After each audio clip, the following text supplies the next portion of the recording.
अस्सलाम वालेकुम दोस्तों, कैसे हो सब दोस्त? खैरियत से हो? माशाल्लाह एक फ़ीमेल नीचे है और बेहतरीन ज़बरदस्त 2 लीटर दूध देती है ये बकरी। अभी माशाल्लाह एक बच्चा इसके साथ है और एक बच्चा मैंने इस मंडी में 8,000 का सेल कर दिया है।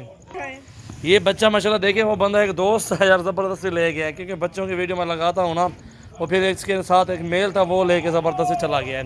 इसका नगोड़ा देखिए, बकरी का माशाल्लाह 2 लीटर दूध दे रही है और अभी लेके आया हूँ, मैं भी घर पहुँचा हूँ। बहुत ही प्यारी चीज़ है ये, इसके साथ फ़ीमेल है और ये बकरी माशाल्लाह बहुत ही ज़बरदस्त चीज़ है। अल्हम्दुलिल्लाह जो भी दोस्त ख़रीदना चाहता है उस भाई को इंशाल्लाह ये लगा देंगे जायज़ कीमत में 40,000 रुपये की, क्योंकि 2 लीटर दूध भी दे रही है। इंशाल्लाह ये 1.5 महीने तक, ये बच्चे के 2 महीने के बाद बच्चे की ही कीमत है जो इसके साथ फ़ीमेल है।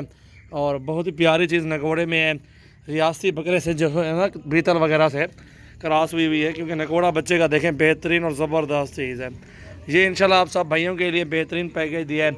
अभी एक थान से दूध बच्चे ने पी लिया है और बेहतरीन चीज़ ये आप सब भाइयों के लिए इंशाल्लाह बेहतरीन है। जो भी दोस्त ख़रीदना चाहता है कांटेक्ट कर लें। ये देखें माशाल्लाह बेहतरीन बच्चा इसके साथ फ़ीमेल, देखें माशाल्लाह बेहतरीन और ख़ूबसूरत बच्ची है माशाल्लाह इसके साथ। ये देखें माशाल्लाह।